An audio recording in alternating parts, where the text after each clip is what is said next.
I spoke to my mom 25th April 2017. I don't know if they are alive or not. The concentration camps, how it works, you didn't get enough water. They don't give you food for days. You are subject for starvation. You have to sit in tiger chair, what they call, and the subject to torture. The women are, as I said before, raped, mass rape, They have to transform themselves for somebody else. Maybe it's nobody can understand it, but it's happening, and the Chinese Communist government building digital wall our country. Hello, मैं हूँ रिया श्री और आप देख रहे हैं ABP live. China अपने पड़ोसी देशों के लिए काफी बड़ा सिरदर्द बना हुआ है। चाइना की डेवलपमेंट स्टोरीज हमने कई बार सुनी है। आज हम चाइना को एक्सपोज करने जा रहे हैं, कुछ इस तरह कि हमारे साथ मौजूद हैं अब्दुल हाकिम इदरीस। उइगर मुसलमानों के बारे में आप जानते होंगे। इदरीस जी की फैमिली चाइना के एक ऐसे कंसंट्रेशन कैंप में अभी फंसी हुई है जहां पर चाइना उन पर काफी दबाव बनाता है, उन्हें एक्सप्लॉइट करता है। आज इदरीस जी एक हमारे पास एग्जाम्पल हैं जो कि कहीं ना कहीं बताएंगे उस कंसंट्रेशन कैंप के अंदर क्या होता है, चाइना उइगर मुसलमानों पर कैसे जुल्म करता है, ये वो आपको बताएंगे। So Idris, welcome to ABP live.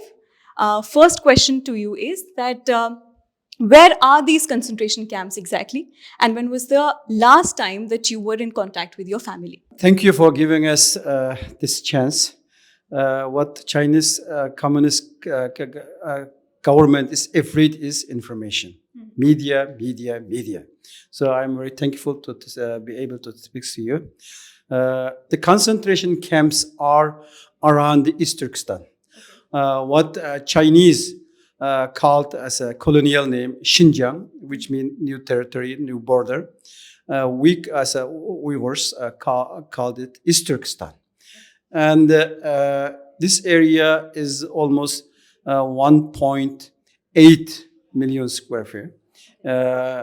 And the concentration camps are around every city. And they put more than this is according to leaked document, Chinese unofficial document, more than 3 million Uyghurs in the concentration camps. So for your question, last time I spoke to my mom 25th April 2017. Since then, I was not able to speak to her or my father. I don't know if they are alive or not. And in this century, maybe it's nobody can understand it, but it's happening, and the Chinese Communist government building a digital wall in our country. If they put somebody in concentration camp, they take their voice record, DNA test, face recognition, and they will put those the documents on the nets. So they block to speak with anybody outside this area. So, maybe you can understand, for example, if I know my parents are dead, maybe I cry, I make with anybody else, do. And some days, I will make peace with it and move on. But not knowing if they are alive or not, I cannot describe this feeling, and I don't want to lose my hope. So as long as I don't get bad news, I think it's a good news for me. This is my motto in life. तो इदरीस जी यहाँ पे बता रहे हैं कि उनकी family से उनकी आखिरी बार बात 2017 में हुई थी, यानी कि आज से 5 साल पहले। और ये कंसंट्रेशन कैंप जिनजियांग नाम के प्रोविंस में है। यहाँ पर कई उइगर मुसलमानों को कैद करके रखा जाता है। वहाँ पर फेस रिकॉग्निशन उनका ले लिया जाता है, वॉइस रिकॉर्डिंग ली जाती है। अभी उनको कोई अंदाज़ा नहीं है कि उनकी फैमिली अभी जीवित है या नहीं है। वो बस एक होप के साथ जी रहे हैं। अभी ऐसा होप कि वो हैं या नहीं है, उनके लिए यही बहुत बड़ी पॉजिटिविटी है लाइफ में। तो Idris, how did you escape that concentration camp? Like, where were you? Were you with your family when they actually spotted you and, were, taking your family to the camp? Yes, I was lucky enough, to escape those concentration camps because I left my country earlier, 1986. to study in abroad. I studied in Cairo, in Egypt, and after study, I was not able to go back. And since then, I used to live in Germany. I lived there more than 19 years. Right now, almost 12 years, I'm residing in the USA in Washington, D.C. area. Since when? 2009. सो इदरीस यहाँ पे बता रहे हैं कि वो पढ़ने के लिए गए थे और तभी से वो अपनी फैमिली के पास नहीं है, पढ़ने के लिए बाहर गए थे। शायद यही वजह है कि वो इन कैंप्स को वो एस्केप कर पाए और उसके बाद अभी वो यूएस में सेटल्ड हैं और लास्ट उनकी फैमिली से बात 2017 में हुई थी। So how did your mother sounded when she was talking to you the last time? Do you remember anything? I remember, actually, my mother she has very strong personality. She is very strong, powerful woman in our family. She is well educated. She was never afraid of anything. Even 2001, when she visited me in Germany, at that time I was in Germany, she said, "My son, I lived enough. I saw enough. I don't fear anything."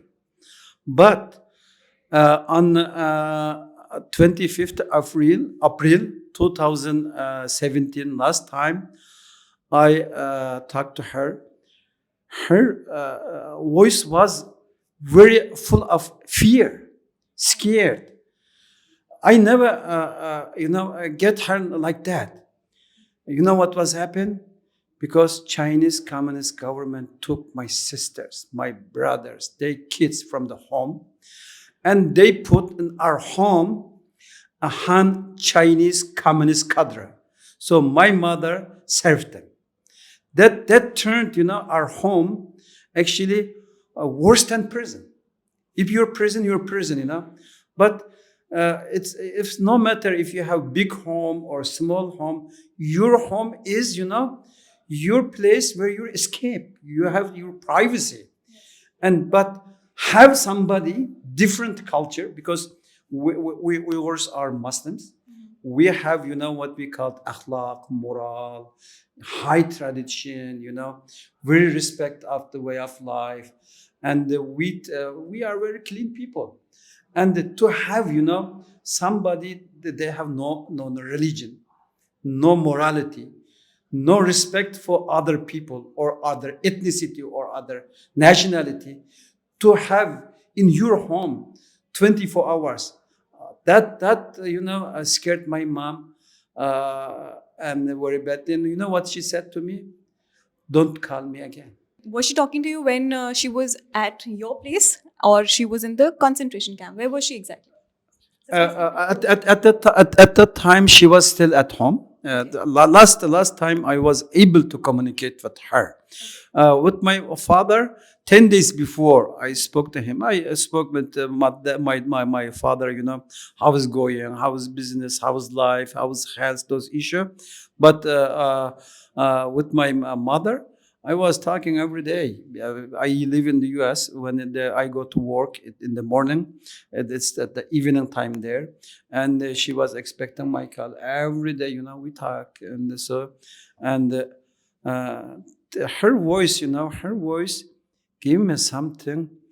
I never stop, My love for my mother is my place for my energy to talk about this issue, inform the publics, advocating for voiceless people. There are more than 3 million. That doesn't not just numbers. This is people, like me, like you. Imagine in concentration camps, the Uyghur girls, subject to mass rape, torture, sterilization. And the Communist Party taking from the Uyghurs, especially for Uyghur women, being a motherhood. Or they forcing them, to marry atheist Han Chinese cadre, or they subject to sterilizations. If they later, find someone to love and want to have a child, they cannot be. This is happening not far from here, across the border. Idris यहाँ बता रहे हैं कि last उनकी mother ने उनको 2001 में उनसे मुलाकात की थी और इदरीस की मदर एक बहुत ही स्ट्रॉन्ग पर्सनालिटी की वुमेन है और वो यूजुअली कभी किसी चीज़ से डरती नहीं है, पर लास्ट टाइम जब उनकी बात हुई थी तो उनकी आवाज़ में डर था, वो खौफ में थी। उनके घर पर चाइनीज़ लोगों ने हमला बोला, आके वहाँ पर वो गए और उनकी बहनों को भी शायद कैद किया और उनकी मदर की आवाज़ में बहुत डर था, जो कि यूजुअली इदरीस ने कभी सुना नहीं था। उनके फादर की बात उनकी मदर से मुलाकात से 10 दिन पहले हुई थी और तब भी बहुत डर और खौफ का माहौल था। लास्ट टाइम उनकी बात तब हुई थी जब उनके घर पर चाइनीज़ लोग आए थे, ये कंसंट्रेशन कैंप्स में नहीं गए थे। तो Idris, my another question to you is how many people are there in your family? Like how many sisters, siblings, and all? Uh, to my knowledge, my brother, four my sisters, they're their husbands, and almost 24 people are disappearing. I don't have no idea. And I was because Chinese suspicion of every Uyghur family. If somebody from your family lived abroad outside the Turkestan and talked to your family there, is like a reason they get some difficulty by the government. So I was very cautious. Just talk to my mother, my father. Avoid to talk to my sisters, my brother. I don't want to put them in danger. But anyway, more than 100,000 Uyghurs recently living in diaspora. Everybody has someone in concentration camps. Nobody knows about their family. And sadly, as a Uyghurs, Chinese long arm is present everywhere because our loved one in their hand. They can harm them. इसकी काफ़ी बड़ी family है और उस province में जितने भी Uyghur मुसलमान फैमिलीज़ हैं उसमें कोई ना कोई ऐसा सदस्य ज़रूर है जो कि उन कंसंट्रेशन कैंप्स में अभी फंसा हुआ है और उनकी फैमिली को कोई भी अंदाज़ा नहीं है कि उनके फैमिली मेम्बर कहाँ हैं, अभी जीवित भी हैं या फिर वो मर चुके हैं, किसी को अभी अंदाज़ा नहीं है। Idris, just one more question, how do they spot these people as in a family? Why do they capture only a certain number of members? Like what exactly is their problem? So the aim is to eradicate Uyghur as a nation, as a folks group or people of the one nation. What happened in China almost 30 years after the Tiananmen massacre, 1989, they put in their education system more nationalistic, racist, and the communistic elements in the school. And they, raised a bunch of people. They cannot tolerate other ethnicity, other religion. They cannot, coexist with them. That's the problem. They want, eradicate and they get rid of the Uyghur population there, because as a Uyghurs, we are on the east gate from the Central Asian Muslim country, from the Indian, here, Pakistan, India, Kashmir, Nepal, from this area. We are East Turkestan like a buffer zone between India and China.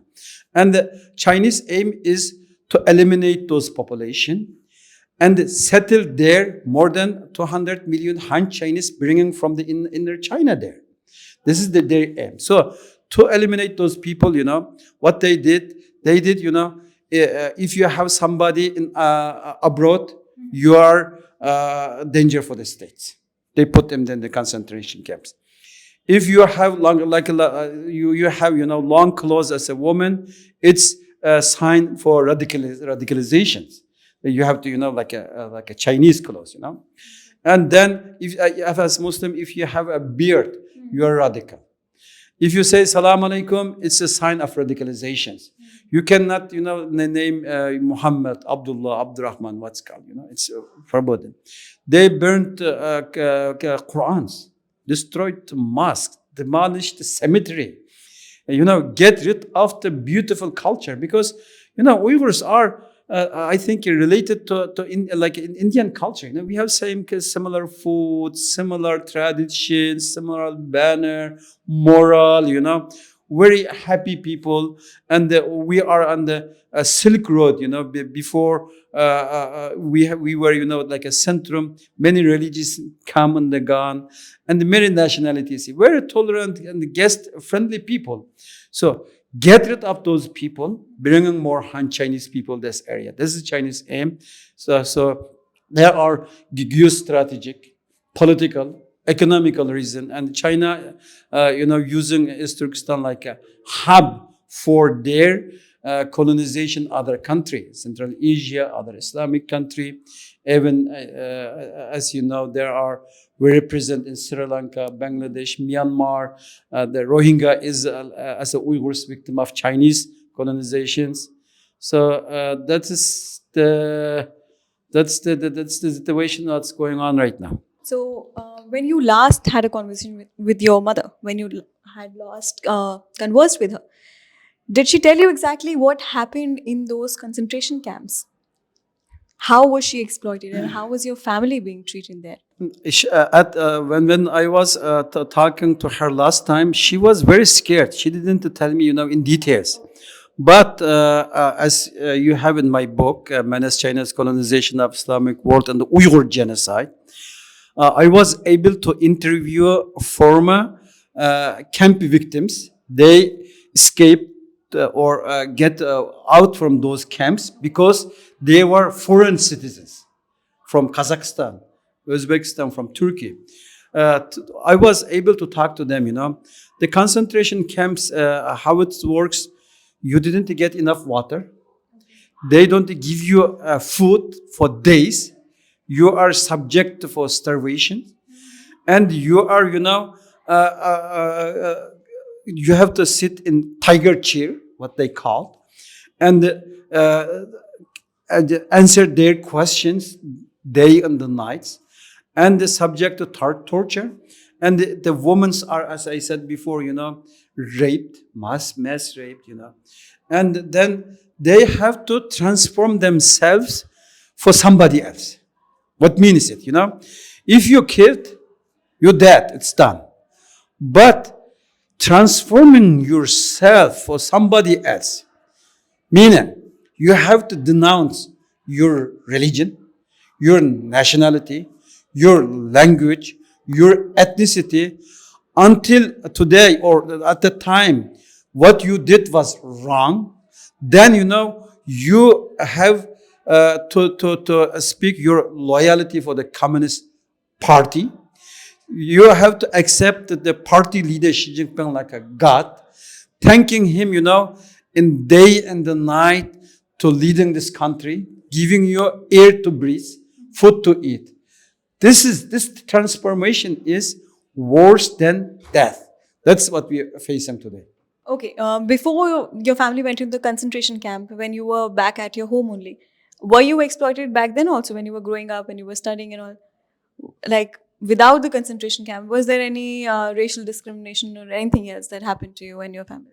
Since Chinese occupation of West Turkestan 1949, they saw Uyghur people like owner this land. They always, discriminate Uyghurs in education, health, normal life. Uyghur were never second class, not even second class citizens. They always discriminated, You had not chance to become a government employee, in finance. And they taking all the wealth. And even, Uyghurs are subject to organ harvesting. Because many Uyghurs are, and they have the DNA, and they can, collect you and they put you in the hospital, take your organ out. Oh, I'm blank. Just one thing, just tell us some insights from your book. Anything that you want to share with the viewers about your book? I came to India for two things.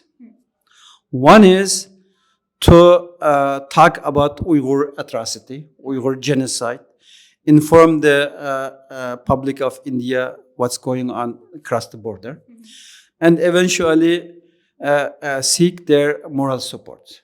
This is one thing. Second thing is, I want to share our experience with the Chinese Communist government, with the Indian people. You know, as a Uyghurs, we have experience. We paid heavy price to get to know that. And in this book, I try to explain, China's aim to dominate the world. China's taking over all the economic, media, political system. And as you know, there is a Chinese Belt Road Initiative going on around everywhere. The Chinese Belt Road Initiative is a global version from a Bingtuan XPCC, Xinjiang Production Cooperation Company.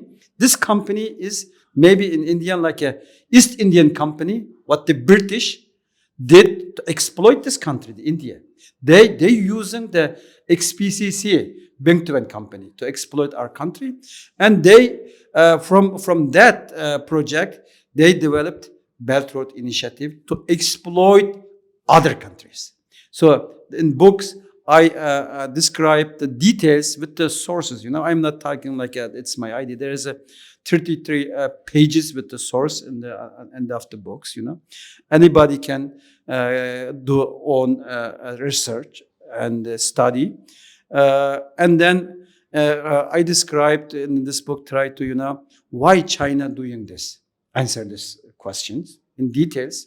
Of course, Uyghur genocide, historical background, and who's the Uyghur people? Many people doesn't know. Uyghurs are one of the ethnicity in Central Asia. We are related to Mughal, to Uzbek, to Kazakh, to Kyrgyz. Even in Indian culture, we have similar culture, similar food culture, similar art culture. We are like I can tell you, like Indian people, we get quickly happy, quickly angry, very emotional, and family oriented, very high moral oriented people. And we have, being part of this world public, and the genocide going on. And this genocide, I'm not just talking by myself, there is a UN Human Rights Council report, Chinese crimes against humanity. There is independent courts verdict, Uyghur Tribunal courts verdicts on this genocide. There are many reports, many victims, many testimonies. I am one of the testimony, about my family. So this is not too far happening, and I think that this as a one part of the population around the world, we have to right to inform anybody, everybody, and put a discussion.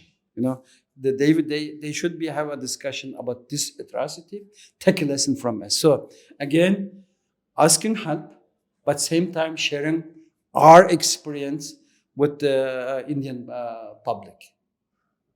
That what we facing today, they don't face tomorrow. That's our message. तो इद्रिस की एक book है, menace चाइना's colonization of the Islamic world and Uyghur genocide. So basically China, जो कि पाकिस्तान के साथ आए दिन रिश्ते मजबूत करने पर तुला है, वो अपने ही देश में मुसलमानों को कैसे प्रताड़ित करता है, उसका एक एग्जाम्पल दिया है इद्रीस ने आज. उनकी फैमिली वहाँ पे कंसंट्रेशन कैंप में फंसी हुई है. एक ऐसा इंसान जिसकी फैमिली कहीं और हो, जिसकी फैमिली से उसका संपर्क ना हो, उस आदमी पर क्या बीतती है, आज इस कैमरा पे ABP लाइव पर इद्रीस ने हमारे साथ शेयर किया है. उनकी फैमिली को कैसे प्रताड़ित किया जाता है, बिना पानी, बिना खाने के. वहाँ पर उनकी बहनें, उनकी माँ, उनके फादर, उनको चाइना और वहाँ के लोग इतना प्रताड़ित करते हैं कि इद्रीस इंडिया तक आए हैं अपना मैसेज लेकर. उनकी ये बुक अमेज़ॉन पर अवेलेबल है. Am I right Idris? It's available on Amazon. So China, जो कि पाकिस्तान और सारे अरब देशों से इतने तगड़े रिश्ते बनाने पर अटल रहता है, वो अपने ही देश के मुसलमानों के साथ कैसा ट्रीट करता है, उसका एग्जाम्पल अभी आपने देखा. So leaving this report with a question, thank you Idris for your time and thank you viewers.